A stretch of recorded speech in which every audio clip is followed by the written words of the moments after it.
This is episode 28 of This Makes Me Happy.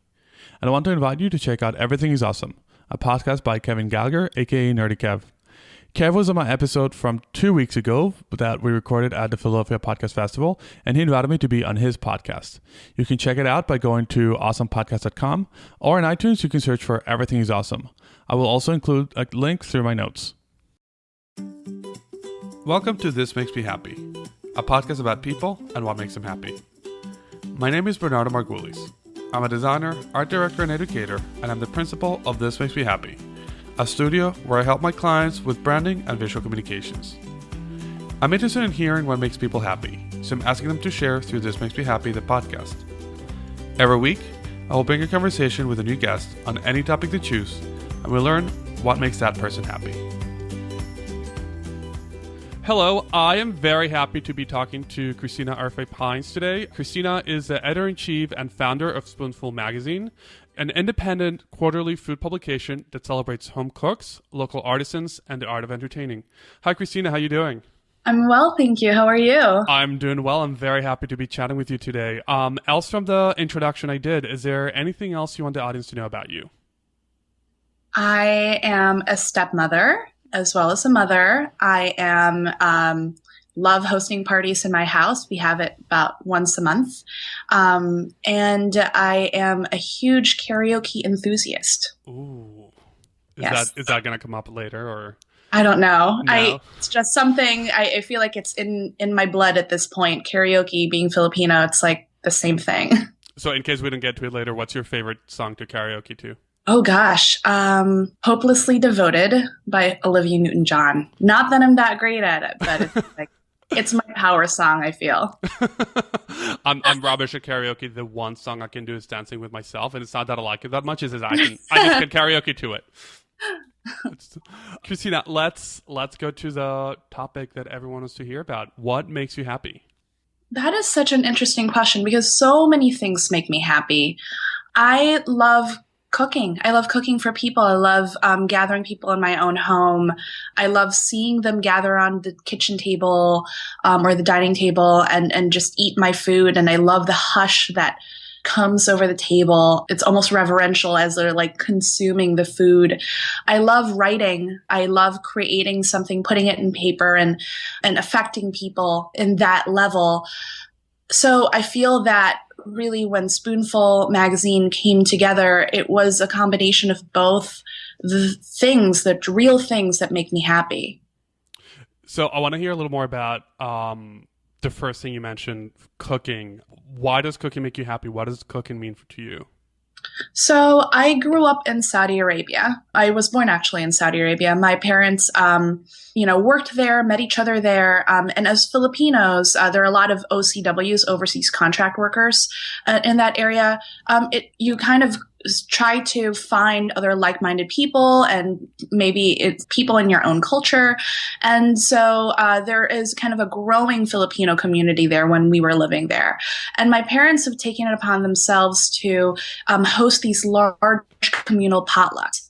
Where new friends that they made, people that were homesick for their country, no matter what part of the world they were from, would come to our home and they would bring over their own favorite meals, things that they're homesick for. And so literally our table became this epicenter for flavor for these international gatherings. And, when people are homesick and they cook you something that they miss from home, they're not just bringing something to fill the potluck table. They're bringing a big part of their culture onto your table, a big part of their childhood, something that they grew up with that they want to share that's from their family. So can you imagine like growing up with that type of environment where people brought you the best thing that they could possibly think of cooking for you. And that was our kitchen table. That was our dining room table. We had potlucks maybe once or twice a month, and my parents would introduce them to friends that we've already established. We've already had, kind of take new OCWs under their wing and make sure that they're comfortable and they know what they should be doing, what they should not be doing. Since Saudi Arabia is such a strict country, still is a strict country, kind of like making sure that all of our friends have the same comfort level to anyone that they'd open their door to. It's just been hugely influential. So food was, as you mentioned, a unifier. Do you still feel the same way now when you cook for others? Do you still feel that it unifies people? Absolutely. Even the move from, so I used to live in Chicago and I moved to Philadelphia, and coming from the city, and moving to the suburbs, it's kind of a very disconnecting experience, where you're kind of in the city, you live very in close quarters and everyone tends to be a transplant.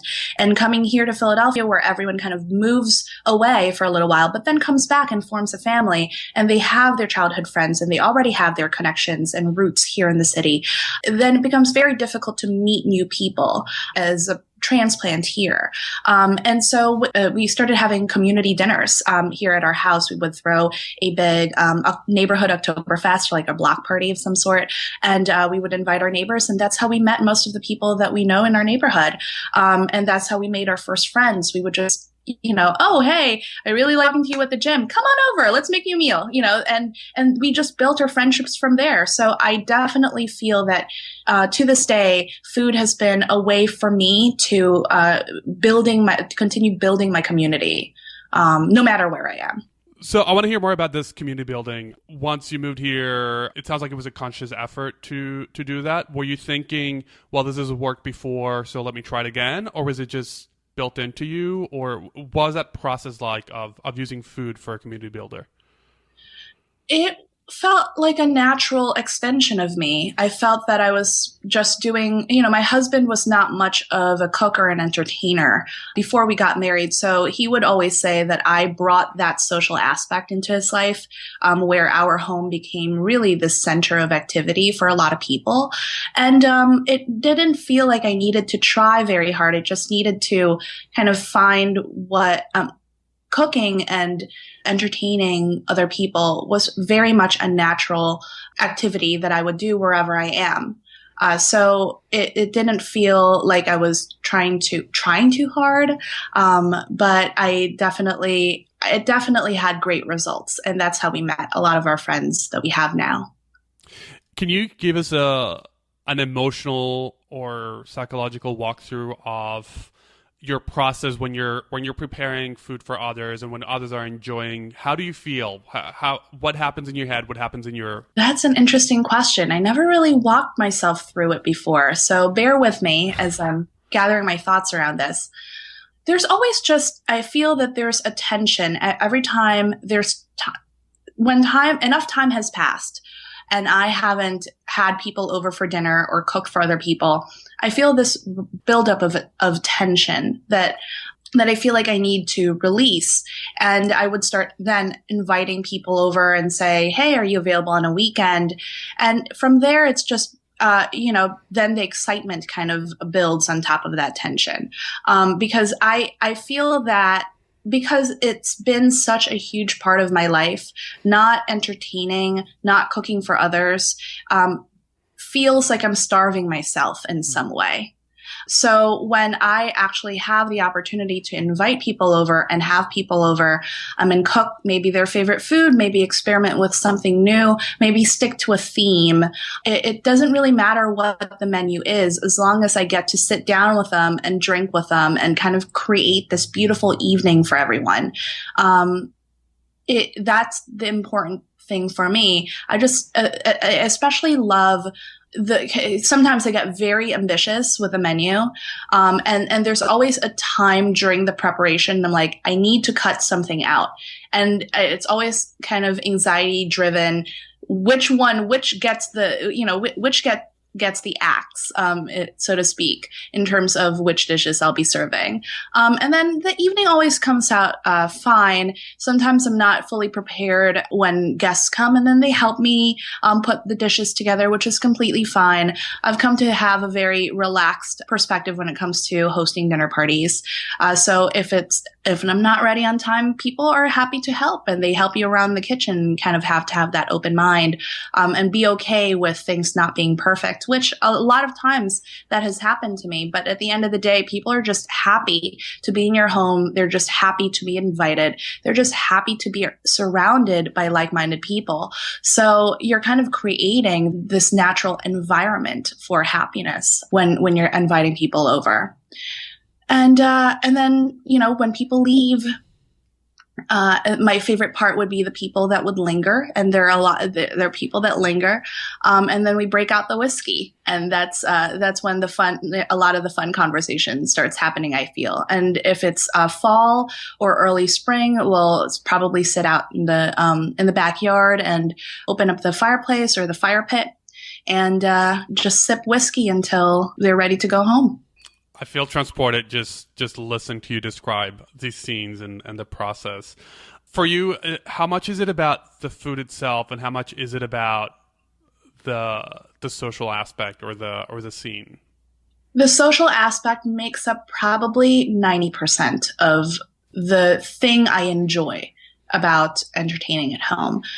So I keep on telling people, Spoonful Magazine has been about the, celebration of home cooking, but it's really about the art of entertaining too. And that's such a big aspect of the magazine. We're inviting people to really open up their home. It doesn't matter how good of a cook they are. We're just saying, like, make a mess, even just order pizza and have beer, but have it be in your own home, because we feel that I feel that if a house really isn't a home until you invite friends and family to be a part of it.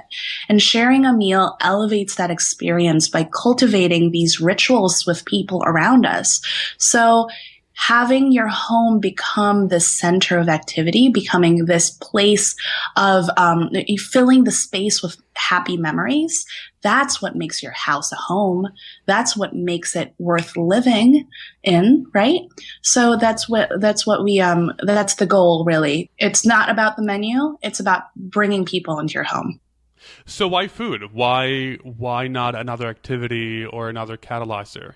I think food is a great vehicle for honoring friendships. So much of the wonderful things that happen in our life are punctuated with meals with our nearest and dearest. Like, think about graduation or weddings or promotion. They're punctuated by food and wine because the kitchen is the heart of our society. Even in moments of tragedy and moments of our grief, these are marked by gathering with the people we love and eating. And as a human being, human beings have a primal need to connect. And sharing a meal is the world's oldest act of community. So I feel that food and gathering is such a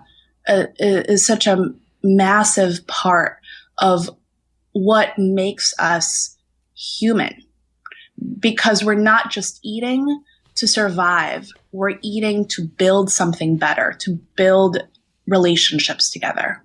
Do you think you could have a similar experience with another activity?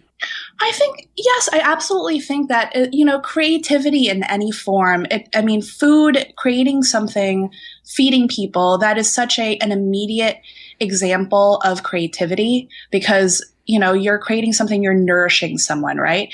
Any form really that where you create and you're able to feed someone else through art or through music, you feed their soul with something beautiful. I think that is a huge thing too. So I don't think that food is necessarily the only vehicle, but it is the most immediate vehicle to connect and to create experiences.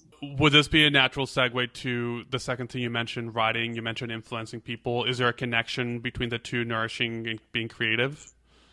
I feel that there's a quote somewhere from Nigella Lawson to the effect that writing and cooking is such an immediate way of feeding the soul, right? It's that's been what I've been saying for quite a while now. It's such a direct way of reaching out to people, because anyone who, you could invite people over and they could say no. You could write something out there and people could refuse to read it. But those who choose to sit at the table and those who choose to pick up the pages, they're choosing to be part of your life. They're choosing to invite you into their hearts, into their home. I feel that there is definitely a very distinct connection between cooking and writing, at least in my head. So I don't know if this is exactly the one you were referring to, but she says, and in cooking, as in writing, you must please yourself to please others. So probably not exactly the one you're talking about, but it's such a similar connection, pleasing, nurturing, making sure people are comfortable in a way. Yeah. So which came first, the writing or the cooking? The cooking. I've been cooking for as long as I could remember. I think before I even knew that, scribbles on a page were words. My mom and I would bake together and we would make snickerdoodles, and I would help her in the kitchen. And my earliest education of food really has been directly with my mom, trimming green beans and doing a lot of other little random stuff around the kitchen. But writing soon, it was a very immediate realization because I'm an only child, and growing up in Saudi Arabia, so much of my childhood has been reading. And sitting quietly and reading. So when I realized that people actually, these books did not just magically become, that people made them, that they came from people's minds, that that was possible. I started, making up my own stories and, keeping journals, and eventually food writing evolved from that, but definitely, a lot of fiction writing and came first. I just really enjoyed how it could transport you, because so much of my childhood has been isolated when we're not in school. So it was a big connector to the rest of the world for me. And do you make a conscious choice to write specifically about food entertainment, or did that come in later? That came in later. I think with my growing interest in food, it became a natural progression in what I was interested in writing. And what else have you written about? Oh gosh, nothing to really brag about, just short stories that no one has ever really seen except for my husband. I blogged for quite a while, but nothing really that's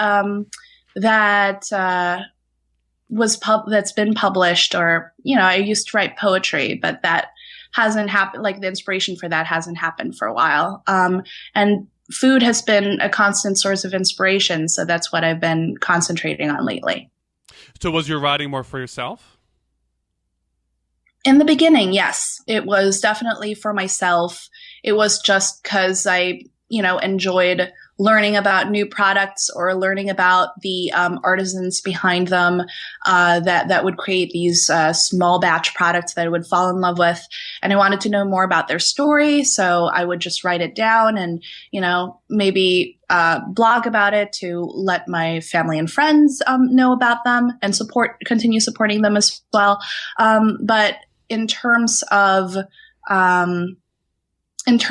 writing for the public, it just came naturally over time. I think it wasn't something that I expected that I'd be doing for a living, to be quite honest.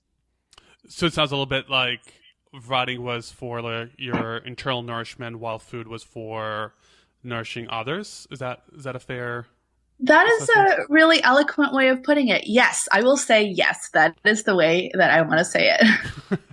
And do you think there's a reason for that you needed your own personal thing to bounce off what you put out? I think that's a really good way of thinking about it. I mean, I cook for myself too. When my husband travels a lot for work, and I do tend to have nights, not so much anymore, not with the kids around, because it's difficult to have a really long meal with them, to be quite honest. But I would, experiment with dishes that I want to just make. I love risotto, for example. So I'd make a pot of risotto just for myself and open up a bottle of wine and drink it by myself and maybe, Netflix something. But aside from that, I don't really get to cook just for myself anymore. So I think writing does satisfy that part of me that wants to just do this for myself. And now you're writing about food and you're publishing it and you're putting it out for other people. How does that affect the process or your connection to it? I think it makes it more real. I feel that for quite a while, even just the idea of the magazine and no one really interacting with it, it felt like I was playing with an imaginary friend for quite a long time, and we couldn't really show people what the magazine looks like until we launched. And then it launched, and finally I'm like, look, I wasn't making it up. It was real. this thing is it wasn't imagined. It wasn't, it is a real thing, and it made it more. It didn't. If anything, I feel that the pleasure I take out of cooking and writing has multiplied in ways that I could not even explain or imagine, because I've had such a powerful link to these activities for so long, and to be able to share it, I feel that I've expanded. I don't know how else to describe it. I feel expansive when I think that how the magazine is in so many people's homes at this point, and it's just continuing to grow, and it fills my heart with gratitude. It sounds a little bit like a metaphor of how you were saying earlier, sharing what you cook with others and having that connection. Now you're having that connection with more people. You're feeding a bigger audience in a way. Yes, absolutely. Does it ever become work, or can you enjoy every moment of it? Of course, I think there are times that it definitely feels like work, especially when work piles up. For such a small magazine, so many of us wear so many hats. So the parts that I love about it, writing and editing tends to be pushed aside a lot of times to make way for finding financing, for making sure our investors are happy, to creating these, quantitative data to display our progress, which is not sexy or attractive at all, even as I'm talking about it. But it's necessary. Those things are necessary in order for us to continue functioning as a magazine. And I feel like it's like cleaning your house. It's not your favorite thing to do, but it makes it really pleasant to live in it if you do clean the house. So it's something I have to do. It's something necessary, and it's just part of the entire deal. And on days that I could just basically edit all the submissions that we have that's going to be going to layout, or write something without feeling the pressure of time, it really does become my favorite. Those are the days that I live for. Those are my favorite days. So is the other stuff a necessary evil to get to your goal, or is it part of the process and you embrace it equally?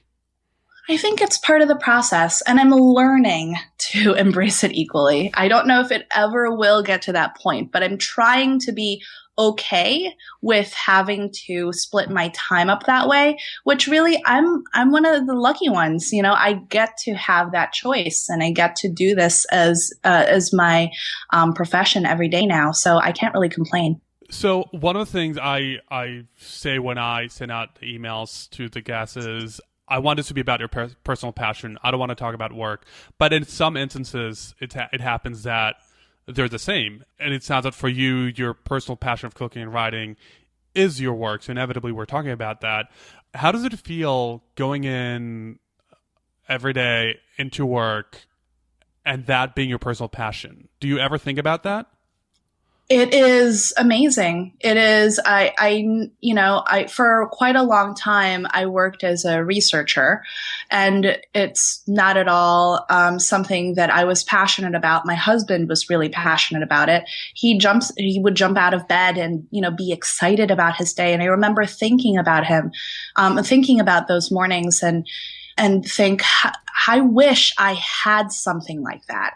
I wish I had something that I would wake up and say, I'm ready to do this. I'm so excited to get to work. I am excited to share this with the world. And it took me such a long time to figure out what that was. And now that I'm here, I am just in awe. I am in awe, and I am so grateful, and I am in shock that I am doing this every day as my full-time job. And that I cannot put my gratitude into enough words. It's just, I'm immensely grateful.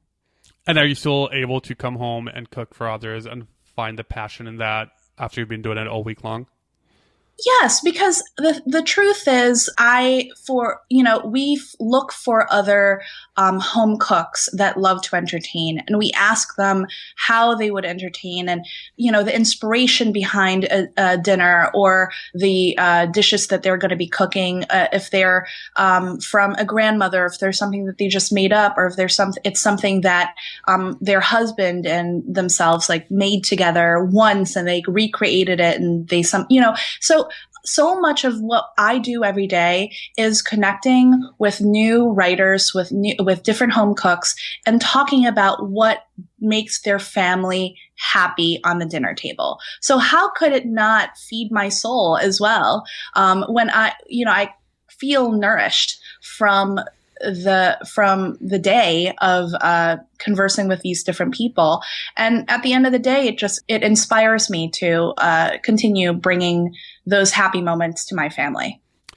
Have you found any trends when you talk to people about how food makes them happy? Are there any commonalities, or is it a different experience for every person? I feel like everyone cooks because they just enjoy it, and they entertain because it's become a big part of their life in the same way that it has become a big part of my life. And I think that the more we expose our own children in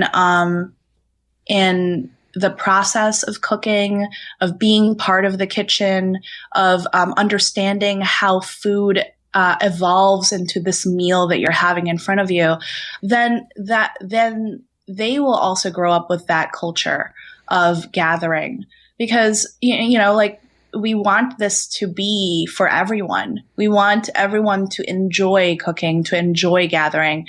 And that only happens if you involve your family. And if it's like a muscle, you have to continue practicing. I hear people say all the time, I'm not a great cook.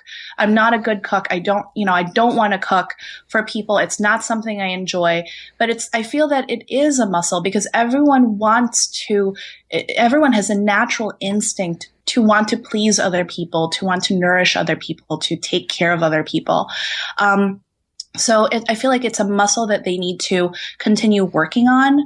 And for those of us, and there are a lot of home cooks out there that love to entertain, it's been something that they've been doing for a long time. And that's why instead of a chore, we think of it as enjoyment, as something that we love. So something you're talking about culture, and something that's come up a few times in other conversations for the podcast, but also in my personal life, is the idea that here in the US, we don't have that culture of food or dining together. Do you think that's true, or do you think that's just a segment, or just how we portray, let's say, middle America, to give it a name? I think it's true that it's become less of an important thing. In fact, there is I think a 2013 survey by the National Institute of Health that said that more people now are eating out and spending less time cooking than in 1965, which is such a curious statistic, because 1963 was when Julia Child's show, The French Chef, premiered. And I would think that that is the beginning of this food culture, this entertainment food culture that we are in the midst of right now, like Food Network and all these food competitions and food shows. So isn't that somewhat curious that somehow at the moment that kind of came around, where food became a point of entertainment that we watch, our habits of cooking at home actually died down. So I think that something like Spoonful or Food and Wine or Bon Appetit or other independents like Gather or Chickpea, our goal is the same thing. It's to get people back in the kitchen and to understand that when they're cooking, they're not just nourishing themselves or their families, but they're creating connections, and they're creating an entirely new culture of looking at food that is not equivalent to fast food, the fast food culture. And here's the thing, and this one, and I've said this many times before, eating out is a fundamental part of our society. We have to stop putting home cooking and eating out in opposing corners. At the end of the day, our children should not have to grow up with that with eating out in the expense of home cooking. It is not that eating out is the enemy of our culinary literacy, but it's the dependency on fast food that becomes the problem. So Alice Waters, who is the godmother of farm to table cooking, says that there is a difference between cheap and affordable. And I think the best way to teach slow food values in a fast food culture is through our direct involvement with cooking at home with our family. If our kids can connect and see the process of creating something they're consuming, then we're creating a naturally more sustainable household, one that places the home in the center of our lives. I'm curious for context. How old were you when you moved to the States? 13. So you got that shift of cultures very early on. You were able to notice it, I'm guessing. I thought that eating out was the greatest thing ever. I grew up in a culture of home cooking all the time. And so going out to McDonald's and going out to these other, like Kenny Rogers has a series of restaurants in the Philippines as well as Saudi Arabia. I thought that was the special thing, right? KFC, McDonald's, because it's not something I'm surrounded by all the time. So when we would go out and eat fast food, it became like the special time. Like, oh, I don't have to help clear out the dishes. I don't have to wipe down the table or set the plates or, whatever. It became like this. To me, that became like the eating out became a special thing. And then it wasn't until years later, I came to America when I was 13. I want to say until I was in college that I'm like, you know what? I really love cooking at home. And I remember getting my first apartment in college and starting to entertain people and thinking, why did I ever eat out that much? Why did I think that was so special? This is special. So there was to me, there was a time when I removed myself from connecting that deeply with home cooking. And how do you think that changed you emotionally and culturally, that shift in mindset?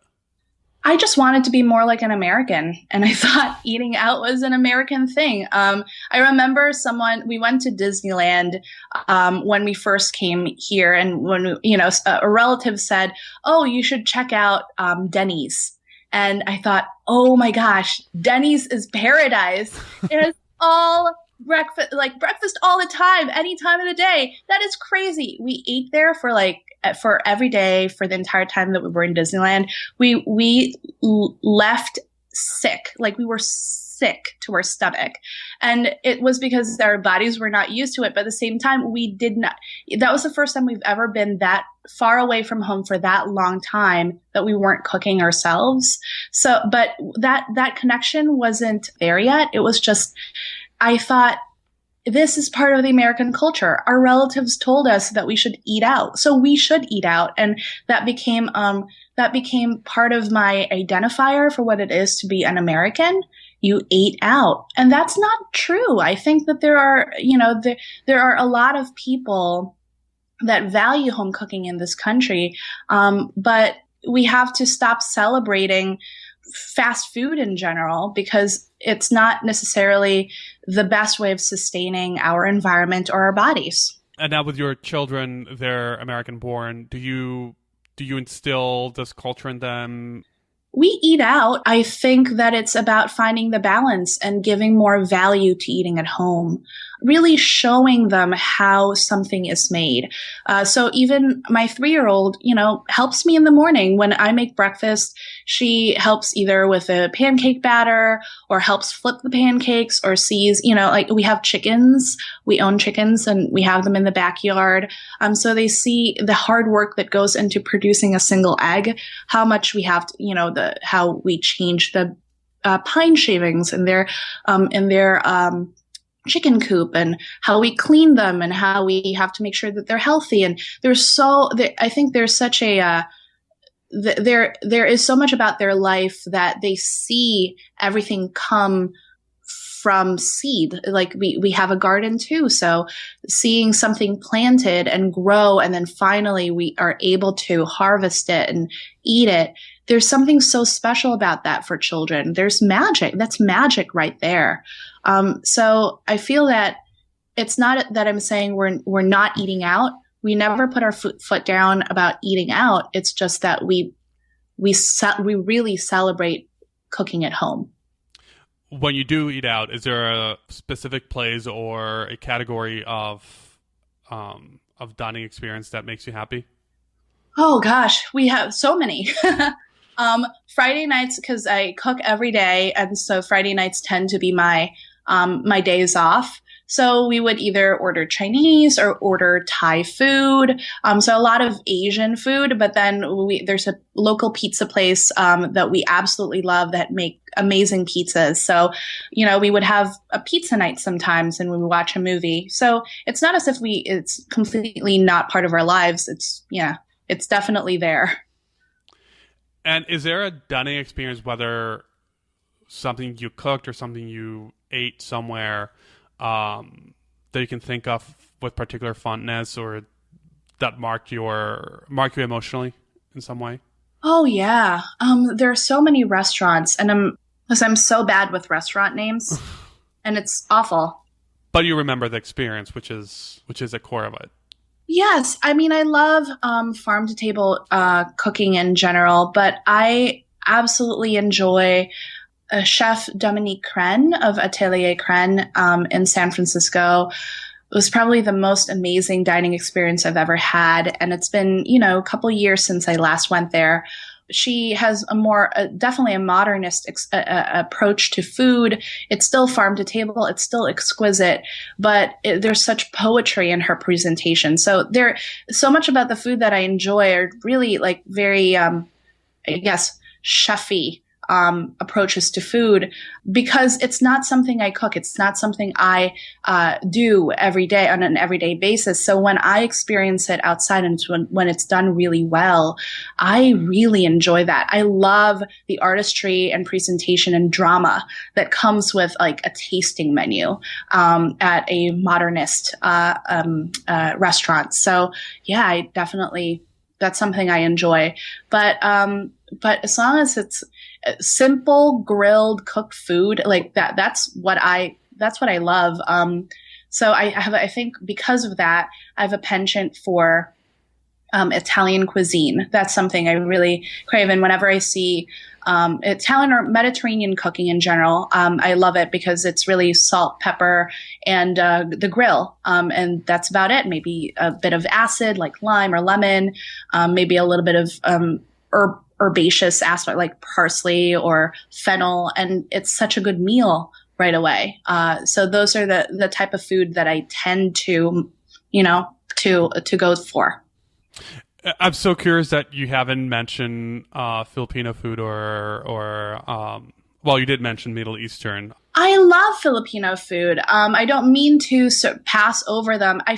Because I feel like I am surrounded by it constantly. I didn't feel like I needed to mention it, but I personally am not a very knowledgeable Filipino cook. My mom did so much of our cooking when I was a child that I never really learned how to do it myself. And I have cookbooks and stuff, but it's not the same thing as the way my mom would make it. So whenever she visits or whenever I visit her, she cooks a lot of the food because I just miss home, and I miss our childhood, and that's what she would cook for me. But I don't mean to leave it out. I think that in Philadelphia specifically, there aren't I don't know any Filipino restaurants, and if there were, I would probably be there as much as possible because I do miss Filipino cooking. The children, my kids, because Philippine food is such a heavy sauce-based cuisine, to cook for them with Filipino food is always a gamble because I don't know if they're going to like the sauce or not. Because, they're at the stage at 3 and 12. They're still at the stage of, I like bland everything, as plain as I could make it is the thing that they would like to eat. Beige food. Yeah, exactly. Beige food. They're totally into. But Filipino food, because it's so rich and it's so flavorful, there's one particular Filipino food called bistec Tagalog that I cook, once or twice a week, that the girls like inhale. But because it has like kind of a salty acidity to salt, sweet acidity to the sauce. So it's like a perfect balance. But even then it's, they would sometimes scrape off the sauce and say it's too much. So so I'm always a little hesitant about cooking it at home and not knowing if it's going to be consumed. Is there any meal or any food that immediately brings you joy, either eating it or serving it to others? Oh, so many. We love grilled fish. It's a big part of our everyday cuisine. I would just buy a whole fish and grill it. Seafood in general is a big part of our life. Weekly, part of my weekly rotation of dishes, and it's something I would gladly feed anyone, would be, I roast chicken at least once a week. I have this meatloaf recipe that the kids love. That's basically like half meat, half broccoli, that they didn't realize was there. And then equal parts of potato chips that just, to cancel out the broccoli. And they love it. They have like the bistec Tagalog is a part of rotation, the grilled fish I mentioned, and sometimes I would maybe grill a piece of skirt steak and just make some sort of sauce for it, like chimichurri. And the kids, of course, don't eat the chimichurri, but they just eat the, whatever greens they prepare. It's so every day it's always a practice on simple cooking, because I can't really stay on the stove that much, and I have to do other stuff, but it's still simple, good food. Love it. All right, Kristina, now I want to move on to the rapid fire section. I have some quick questions about different things that make you happy, and I want your immediate reaction. Are you ready? Yes. Who makes you happy? My family. My husband, Noah. Where is your happy place? And bed. Do you have a happy food? French fries. What is the happiest moment you can think of? Being at the beach with my family. Finish a sentence. Happiness means? Cooking. And what is the first happy moment you can remember? Playing with my parents in Saudi Arabia. And how old were you? Do you have a more specific? 5 years old. We would go to the playground. We would chase each other around the playground, and just swing and all the other staples of playgrounds, I guess. Wonderful. Kristina, is there anything you want to promote or anywhere the audience can find you? We would love it if you could support Spoonful, spoonfulmag.com. You could please feel free to check us out in the number of stores that we're in. We'll be in Barnes & Noble nationwide at the end of the month, and in Whole Foods as well. So check us out there. Follow us on Instagram, Spoonful Mag, and we're looking forward to being part of your kitchen. And I'll make sure to add links to all this, and to amplify the message. When Rob, the person who connected Kristina and I, he showed me, he's your marketing? Yes, he's on marketing. He showed me the first edition, and the printing is beautiful. The photography is beautiful. It's just such an experience to go through this magazine. So I will definitely make sure to link so that people can find it. Kristina, thank you very much for sharing everything that makes you happy. Oh, you're welcome. Thank you. Thank you so much. And I'm looking forward to hearing this podcast, and thank you for inviting me. Thank you for joining. Thank you, Kristina, for sharing what makes you happy. And thanks to Rob Kraft for connecting me with Kristina and helping me make this episode happen. We'll hear from Rob in a few weeks.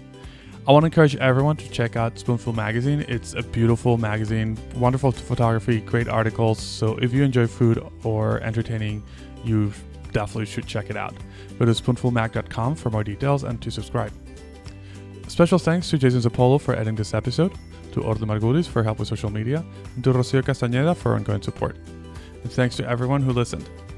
If you want to get more information for this episode, please go to thehappypodcast.com/episode 28. That's the number 28. And if you want more information about the project or to get in touch with us or for more links or more episodes, please go to thehappypodcast.com. We're in social media. We're on Twitter, Instagram, Facebook at The Happy Podcast.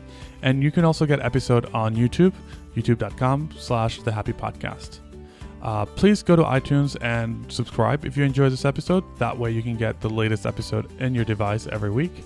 And if you enjoyed it, please go to iTunes.com, leave us a review, and that's the best way for other people to find us and for more people to listen to the podcast. Thank you very much, and I'll see you next week.